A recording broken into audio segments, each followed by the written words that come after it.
জনাবে রাসূলুল্লাহ সাল্লাল্লাহু আলাইহি ওয়াসাল্লামের সাহাবা হযরত আবু হুরায়রা রাদিয়াল্লাহু তাআলা আনহু तमाम কায়নাতের বুকে কালামুল্লাহর পরে একটি কিতাবকে প্রাধান্য দেওয়া হয়। সেই কিতাবটার নাম হলো সহিহ বুখারী। কি বললাম? সহিহ বুখারী। ওই কিতাবটাকে तमाम মুসলিম জাতি এক কথায় মেনে নেয়। যখনই ওই কিতাব থেকে কোনো দলিল দিয়ে দেওয়া হয়, যখনই ওই কিতাব থেকে কোনো মসলা দেওয়া হয়, মানুষ কোনো কথা বলে না, প্রত্যেকটা মানুষ সে কথাকে মেনে নেয় কি নেয় না? জোরে বলো। সেই কথাকে মানতে বাধ্য হয়। এবার জওয়ান তরুণেরা জনাবে রাসূলুল্লাহ সাল্লাল্লাহু আলাইহি ওয়াসাল্লামের সাহাবা হযরতে আবু হুরায়রা রাদিয়াল্লাহু তাআলা আনহু, নাম কি বললাম? হযরতে আবু হুরায়রা রাদিয়াল্লাহু তাআলা আনহু, ইনি এত হাদিস বর্ণনা করেছেন, এমনকি মিশকাত শরীফকে যদি খোলা হয়, মিশকাত শরীফের কোন পৃষ্ঠা এমন বাদ যাবে না যে ইনি রিওয়ায়াত করেন নাই, হাদিস বর্ণনা করে নাই, এমন কোন পৃষ্ঠা বাদ যাবে না। আর যদি সহিহ বুখারীকে খোলা হয়, সমস্ত সাহাবাদের মধ্যে সব থেকে বেশি হাদিস বর্ণনা করেছেন, সব থেকে বেশি হাদিস রিওয়ায়াত করেছেন হযরতে আবু হুরায়রা। কে বর্ণনা করেছে বাবজি? হযরতে আবু হুরায়রা রাদিয়াল্লাহু তাআলা আনহু সব থেকে বেশি হাদিস বর্ণনা করেছেন। তো আপনাদেরকে যেটা বলতে চাচ্ছি, যেটা আমার বলার উদ্দেশ্য,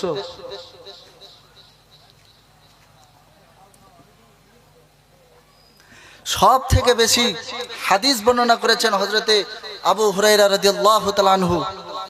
এবার নওজোয়ান তরুণেরা, আমার আল্লাহওয়ালা ভাইরা, কানটা খুলে শুনে না।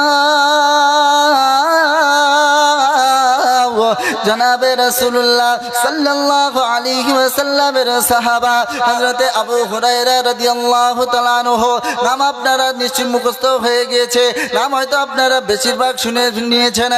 এবার নওজোয়ান তরুণেরা আল্লাহ রাসূল সাল্লাল্লাহু আলাইহি ওয়াসাল্লামের দরবারে আসতেন। আল্লাহ রাসূল সাল্লাল্লাহু আলাইহি ওয়াসাল্লামের দরবার থেকে আবার বাড়িতে ফিরে যেতেন। এমন সময় রাসূলের দরবারে কোনোদিন আসতেন না, প্রায় লাগাতার রাসূলের দরবারে আসতেন। এমন সময় রাসূলের দরবার থেকে বাড়ি যেতে দেরি হয়ে গিয়েছিল। বাড়ি যখন দেরি হয়ে যায়, বাড়িতে গিয়ে দরজাটা আস্তে করে খটখটালে দিল। দরজাটা যেমনি খটখটালো, ঘর থেকে হযরতে আবু হুরায়রা রাদিয়াল্লাহু তাআলা আম্মা জান বার হয়ে এলো। আম্মা জান বার হয়ে আসার পরে হযরতে আবু হুরায়রা রাদিয়াল্লাহু তাআলা কে জিজ্ঞাসা করলো, ও হুরায়রা, এত রাত্রে তুমি কোথায় ছিলে বাবা, সেটা বলো। হযরতে আবু হুরায়রা রাদিয়াল্লাহু তাআলা আম্মা জানের সাথে হযরতে আবু হুরায়রা রাদিয়াল্লাহু তাআলা বলল, ও আম্মা জান, শুনে না, আমি রাসূলের দরবার থেকে আসছি। এবার নওজোয়ান তরুণেরা যেমনি এই কথাটা হযরতে আবু হুরায়রা রাদিয়াল্লাহু তাআলা আম্মা জান কথাটা শুনলো, আম্মা জান অত্যন্ত রাগান্বিত হয়ে গেল। ততক্ষণ পর্যন্ত ইসলাম গ্রহণ করেন নাই, ততক্ষণ পর্যন্ত ইসলাম গ্রহণ করেন নাই, এই জন্য অত্যন্ত রাগান্বিত হয়ে গেল। হযরতে আবু হুরায়রা রাদিয়াল্লাহু তাআলা আম্মা জান রাগান্বিত হয়ে হযরতে আবু হুরায়রাকে অত্যন্ত মারধর শুরু করলো। এবার নওজোয়ান তরুণেরা যেমনি আঘাত করা শুরু করে দিয়েছিল, যেমনি মারধর করেছে, হযরতে আবু হুরায়রা রাদিয়াল্লাহু তাআলার উপরে এত টর্চার করেছে, এত অত্যাচার করেছে, গায়েতে ক্ষত বিক্ষত হয়ে গেল। এবার নওজোয়ান তরুণেরা হযরতে আবু হুরায়রা রাদিয়াল্লাহু তাআলার মনটা অত্যন্ত খারাপ, মনটা অত্যন্ত উদাসীন হয়েছিল। এমন সময় গুটি গুটি গুটি গুটি পায়ে জনাবে রাসূলুল্লাহ সাল্লাল্লাহু আলাইহি ওয়াসাল্লামের দরবারে হাজির হলো। জনাবে রাসূলুল্লাহ সাল্লাল্লাহু আলাইহি ওয়াসাল্লামের যেমনি হাজির হলো, আল্লাহ রাসূল সাল্লাল্লাহু আলাইহি ওয়াসাল্লাম এসে জিজ্ঞাসা করছে, ও বাবা হুরায়রা, এমন করে তুমি কান্নো কেন, এমন করে তুমি ক্রন্দন কেন করছো, বিষয়টা আমি নবী বুঝলাম না। এবার দিন তরুণেরা যেমনি রাসূলুল্লাহ সাল্লাল্লাহু আলাইহি ওয়াসাল্লামের কথাটা বলল, হযরতে আবু হুরায়রা রাদিয়াল্লাহু তাআলা বলল, ইয়া রাসূলুল্লাহ ইয়া হাবিবাল্লাহ, আম্মা জান আমাকে মেরেছে। এবার যেমনি কথাটা বলল আল্লাহ রাসূল সাল্লাল্লাহু আলাইহি ওয়াসাল্লাম হযরতে আবু হুরায়রা রাদিয়াল্লাহু তাআলাকে বললেন, হুরায়রা তোমাকে এমন একজন তোমাকে আঘাত করেছে, এমন একজন তোমার গায়ে হাত দিয়েছে, আমি এই বিষয়ে নবী কিছু বলতে পাবো না। এবার দিন তরুণেরা যেমনি কথাটা বলল, হযরতে আবু হুরায়রা রাদিয়াল্লাহু তাআলা বললেন, ইয়া রাসূলুল্লাহ ইয়া হাবিবাল্লাহ, আপনি আমার আম্মা জানের জন্য, আপনি আমার আম্মা জানের জন্য একটু দোয়া করেন। আল্লাহ রাসূল সাল্লাল্লাহু আলাইহি ওয়াসাল্লাম বলল, হুরায়রা তুমি কি বলছো? আমি যদি নবী তোমার মায়ের জন্য বদদোয়া করে আল্লাহ রাব্বুল আলামিন সাথে সাথে কবুল করবেন, ওই দোয়াকে ফেরত দেবে না, ওই দোয়াকে ফেরত দেবেন না। হযরত আবু হুরায়রা রাদিয়াল্লাহু তাআলা বললেন, ইয়া রাসূলুল্লাহ ইয়া হাবিবাল্লাহ, আম্মা জান আমাকে মেরেছে। কে মেরেছে? আম্মা জান আমাকে মেরেছে। আল্লাহ রাসূল বলছেন, হুরায়রা তোমাকে এমন একজন আঘাত করেছে, তোমাকে এমন একজন দুঃখ দিয়েছে, আমি এই বিষয়ে নবী কিছু বলতে পাবো না। কি বললেন? আমি নবী কিচ্ছু বলতে পারবো না। এবার তরুণ আমার আল্লাহ ওয়ালা ভাইরা, যখন হযরত আবু হুরায়রা জনাবে রাসূলুল্লাহ সাল্লাল্লাহু আলাইহি ওয়াসাল্লামকে বলল, ইয়া রাসূলুল্লাহ ইয়া হাবিবাল্লাহ, হুজুর আপনি আমার মায়ের জন্য হেদায়েতের দোয়া করেন। আল্লাহ রাসূল সাল্লাল্লাহু আলাইহি ওয়াসাল্লাম যেমনি বিবে নামাজটাকে শুরু করলো, হযরত আবু হুরায়রা রাদিয়াল্লাহু তাআলা বাড়ির দিকে ছুটতে শুরু করলো। হযরত আবু হুরায়রা রাদিয়াল্লাহু তাআলা আনহু যেমনি বাড়ির দিকে রওনা দেয়, পেছন দিক থেকে এক সাহাবা এসে জামাটা টেনে ধরে বলে, ও ভাই হুরায়রা, কোথায় ছোট ভাই, কোথায় ছোট? এমন ভেবে তোমাকে কোনোদিন ছুটতে দেখি না। হযরত আবু হুরায়রা রাদিয়াল্লাহু তাআলা আওয়াজ দিয়ে বলে, তুমি আমাকে ছেড়ে দাও, আজকে দিনটা ধরো না। আর সাহাবারা তো শুনবেন না, এদিকে জামা টেনে ধরে বলে, কোথায় যাচ্ছ সেটা বলো। হযরত আবু হুরায়রা রাদিয়াল্লাহু তাআলা বলতে বাধ্য হলো, জনাবে রাসূলুল্লাহ সাল্লাল্লাহু আলাইহি ওয়াসাল্লাম আমার মায়ের হেদায়েতের জন্য দোয়া করছে, আর আমি ছুট লাগাচ্ছি, দেখতে চাই রসুলের দোয়াটা বাড়িতে আগে পৌঁছায় না, আমি বাড়িতে আগে পৌঁছাই। এবার তরুণেরা আমার আল্লাহ ওয়ালা ভাইরা, হযরত আবু হুরায়রা রাদিয়াল্লাহু তাআলাকে এক সাহাবা ছেড়ে দিলেন, আবার ছুটতে শুরু করলেন, ছুটতে আর এক সাহাবা এসে জামা টেনে ধরে বলো, ও ভাই হুরায়রা, কোথায় যাচ্ছ ভাই সেটা বলো। হযরত আবু হুরায়রা রাদিয়াল্লাহু তাআলা বলেন, আজকে আমাকে ছেড়ে দাও, আমাকে ধরো না। হযরত আবু হুরায়রা রাদিয়াল্লাহু তাআলা যতক্ষণ না পর্যন্ত বলল না, ততক্ষণ পর্যন্ত ওই সাহাবা ছাড়লো না। এমন সময় হযরত আবু হুরায়রা রাদিয়াল্লাহু তাআলা বাড়ির দিকে রওনা দিলেন, বাড়ির দিকে ছুটলেন। বাড়ির দিকে যেমনি বাড়ির সামনে পৌঁছালেন, বাড়ির সামনে গিয়ে দরজাটা আস্তে আস্তে খটখটালেন। দরজাটা যেমনি খটখটিয়েছেন এবং সাথে সাথে সালাম দিলেন, আসসালামু আলাইকুম ওয়া রাহমাতুল্লাহ আম্মা জান। যেমনি সালাম দিলেন হযরত আবু হুরায়রা রাদিয়াল্লাহু তাআলা আম্মা জান ভিতর থেকে সালামের জবাব দিচ্ছেন, ওয়া আলাইকুমুস সালাম আব্বা জান। জোরে বলুন না সুবহানাল্লাহ।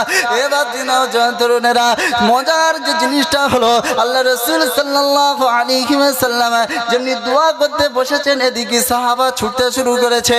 আল্লাহ রাসূল সাল্লাল্লাহু আলাইহি ওয়াসাল্লামের সাহাবা যেমনি বাড়িতে গেলেন, বাড়িতে গিয়ে দরজা খটখটালেন এবং কানে শুনতে পেলেন ঘর থেকে গোসলের আওয়াজ আসছে। যেমনি ঘর থেকে গোসলের আওয়াজ আসে, আর ওই গোসলের আওয়াজ শুনে হযরত আবু হুরায়রা রাদিয়াল্লাহু তাআলা রবকে বলে, রব্বানা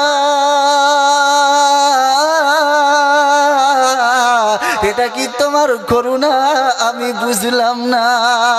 হযরতে আবু হুরায়রা রাদিয়াল্লাহু তাআলা আনহুর মা যখন গোসল শেষ হয়ে গেল তেমনি ভাবে আল্লাহ রাসূল সাল্লাল্লাহু আলাইহি ওয়াসাল্লামের দরবারে নিয়ে আসলেন। আল্লাহ রাসূল সাল্লাল্লাহু আলাইহি ওয়াসাল্লামের দরবারে হাজির করলেন।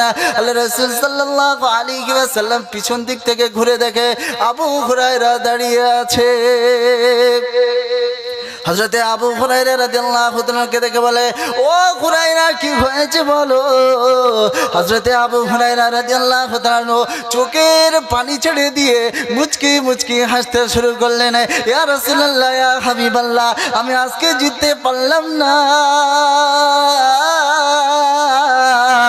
আপনার নেক দোয়া, আপনার হেদায়েতের দোয়া কাজে লেগে গিয়েছে। আমি আর কোনোদিন আপনার দরবার ছাড়বো না। যেমনি ভিবে এই কথাটা বলল, হযরতে আবু হুরায়রা রাদিয়াল্লাহু তাআলা আম্মা জানকে নিয়ে রাসূলের সামনে নিয়ে গিয়ে রাসূলের হাতে হাত দিয়ে পড়তে শুরু করলো, আশহাদু আল্লা ইলাহা ইল্লাল্লাহ ওয়া আশহাদু আন্না মুহাম্মাদান আবদুহু ওয়া রাসূলুহু। পড়ুন সকলে আমার সাথে, আশহাদু আল্লা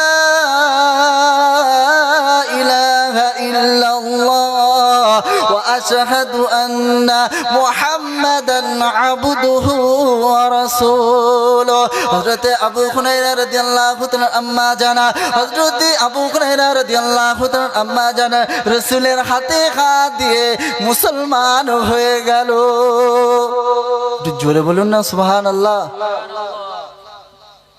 আল্লাহ রাসূল সাল্লাল্লাহু আলাইহি ওয়াসাল্লামের সাহাবা আবু হুরায়রা কাঁদছিলেন। কাঁদতে কাঁদতে আল্লাহ রাসূলের কাছে বললেন, ইয়া রাসূলুল্লাহ, আপনি হেদায়েতের দোয়া করেন। কি করেন? হেদায়েতের দোয়া করেন। আল্লাহ রাসূল বললেন, হুরায়রা, তোমাকে এমন একজন আঘাত করেছে, আমি নবী এ বিষয়ে কিছু বলতে পাবো না।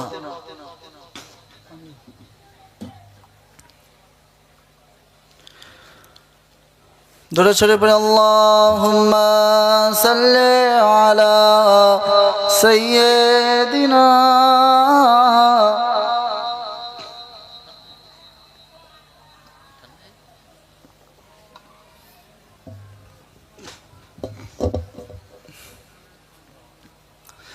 এবার জওয়ান তরুণেরা আপনাদেরকে একাধিক প্রুফ দেখাবো, ইনশাল্লাহ কোনো অসুবিধা হবে না। জনাবে রাসূলুল্লাহ সাল্লাল্লাহু আলাইহি ওয়াসাল্লামের জাওজায়ে মুহতারামা, কি বললাম? জাওজায়ে মুহতারামা হযরতে আম্মা জান মাইমুনা রাদিয়াল্লাহু তাআলা আনহা নাম হয়তো আপনারা শুনেছেন। এবার জওয়ান তরুণেরা হযরতে আম্মা জান মাইমুনা রাদিয়াল্লাহু তাআলা আনহা আল্লাহ রাসূলের জাওজায়ে মুহতারামা, আল্লাহ রাসূলের স্ত্রী ছিলেন। হযরতে আম্মা জান মাইমুনা রাদিয়াল্লাহু তাআলার পিতা হযরতে সুফিয়ান, কি বললাম? হযরতে সুফিয়ান রাদিয়াল্লাহু তাআলা আনহু, ইনি ইসলাম গ্রহণ করেননি। ইনি ইসলাম পরবর্তীকালে ইসলাম গ্রহণ করেছিলেন। কিন্তু হযরতে আম্মা জান উম্মে মাইমুনা রাদিয়াল্লাহু তাআলা আনহুর পিতা আবু সুফিয়ান বড় আশা করে, বড় আকাঙ্ক্ষা করে, বড় তামান্না করে নিজের মেয়ের বাড়িতে যান। আমাদের দেশের পিতারা যারা গার্জেন হয়েছেন তারা মেয়েদের বাড়িতে কি করতে যায়? দেখা সাক্ষাৎ করতে যায়, কথা বলতে যায় কি যায় না? এবার জি ঠিক তেমনি ভাবে রাসূলুল্লাহ সাল্লাল্লাহু আলাইহি ওয়াসাল্লামের জাওজায়ে মুহতারামা হযরতে আম্মা জান মাইমুনা রাদিয়াল্লাহু পিতা হযরতে সুফিয়ান রাদিয়াল্লাহু তাআলা পরে ইসলাম গ্রহণ করেছিলেন। হযরতে সুফিয়ান রাদিয়াল্লাহু তাআলা যেমনি মেয়ের বাড়িতে আসলেন, যেমনি মেয়ের বাড়িতে দেখা সাক্ষাৎ করতে আসলেন, ঠিক তেমনি ভাবে দরজায় গিয়ে দরজা আস্তে আস্তে খটখটালেন। দরজাকে যেমনি খটখটালেন, আম্মা জান এসে দরজাটাকে খুলে দিল। খুলে দেওয়ার পরে পিতাকে দেখতে পেল। পিতাকে দেখে সালাম দিলেন, আসসালামু আলাইকুম আব্বাজান। যেমনি পিতাকে সালাম দিলেন। পিতাজি কোনো জবাব না দিয়ে ভিতরে চলে আসলেন। যেমনি বিবে পিতা ভিতরে আসলেন, যখন মেয়ের বাড়িতে কোনো পিতা যায় বাপকে বসার জন্য একটা জায়গা দেয় কি দেয় না? বাপকে যেমনি বসার জায়গা দিল, আল্লাহ রাসূল সাল্লাল্লাহু আলাইহি ওয়াসাল্লামের তাকিয়া চৌপাই যে জিনিসটা ছিল, যে নামে ওই চৌপাইতে একটি চাদর বিছানা ছিল। কি ছিল? চাদর বিছানা ছিল। আর যেমনি আবু সুফিয়ান প্রবেশ করলো, ওই চাদরটাকে গুটিয়ে দিল। এবার নওজোয়ান তরুণেরা হযরত সুফিয়ান রাদিয়াল্লাহু তাআলা আনহু অত্যন্ত কষ্ট পেলেন, অত্যন্ত দুঃখ পেলেন, অত্যন্ত মনে মনে ভাবলেন যে আমার মেয়েকে দিয়েছি তো ভালো জায়গায় দিয়েছে, তা আজকে মেয়ে তুই আমার সাথে যে ব্যবহারটা করেছিস আমি অত্যন্ত কষ্ট পেয়েছি, আমি অত্যন্ত দুঃখ পেয়েছি, এটা কোনোদিন ভুলতে পাবো না। এবার নওজোয়ান তরুণেরা যেমনি চাদরটা গুটিয়ে দিল, হযরত সুফিয়ান রাদিয়াল্লাহু তাআলা বলল, তুমি কেন চাদরটা গোটালে বলো? চাদরটা কেন গোটালে? হযরতে আম্মা জানা মাইমুনা রাদিয়াল্লাহু তাআলা বলল, এই বিছানাটা হলো পাক, এখানে জনাবে রাসূলুল্লাহ বসে, এই পাক জায়গাতে বসতে তোমাকে দেব না। কারণ হচ্ছে একটা, তুমি হলে নাপাক, তুমি হচ্ছে নাপাক, তোমার পাক জায়গাতে বসতে দেব না। আম্মা জান উম্মে মাইমুনা রাদিয়াল্লাহু তাআলা আনহুর যখন পিতা ফিরে চলে গেলেন, এই ঘটনাটা সঙ্গে সঙ্গে রাসূলুল্লাহ সাল্লাল্লাহু আলাইহি ওয়াসাল্লাম হোক, চাই তোমার পিতা বেঈমান হোক না কেন, তোমার দ্বারাই শোভা পাবে না, তুমি তাদের সাথে খারাপ আচরণ করো না। জোরে বলুন সুবহানাল্লাহ। আল্লাহ রাসূল সাল্লাল্লাহু আলাইহি ওয়াসাল্লাম বলছেন যে ওটা হচ্ছে তোমার পিতা, তুমি তাদের সাথে খারাপ আচরণ করতে পারো না। কি করতে পারো না? খারাপ আচরণ করতে পারো না। একটা ঘটনা মনে পড়ে যায়, আইয়ামে জাহিলিয়াতের যুগে, আইয়ামে জাহিলিয়াতের যুগে, বর্বরতার যুগে নারীদেরকে কোনো সম্মান দেওয়া হতো না, নারীদেরকে কোনো ইজ্জত দেওয়া হতো না। এক বন্ধু অপর বন্ধু যখন সামনাসামনি কথোপকথন করে, আর যদি রাস্তা দিয়ে কোনো মহিলা যদি হেঁটে যেত, তাহলে এ ও অপরের সাথে বলা কাও করতো, আচ্ছা তুই বলতো ওর পেটে কোন সন্তান আছে। যদি ছেলে সন্তান থাকতো তাহলে তাকে বাহবা দিত। আর যদি আইয়ামে জাহিলিয়াতের যুগে এরকম একটা প্রচলন ছিল, যদি ছেলে সন্তান হতো, কি হতো?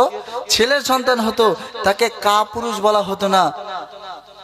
আর যদি মেয়ে সন্তান হতো তাকে কাপুরুষ বলা হতো, তাকে একা ঘর করে দেওয়া হতো, তার সাথে পাড়া প্রতিবেশী আর মিশতো না, তার সাথে পাড়া প্রতিবেশী মিশতে আসতো না।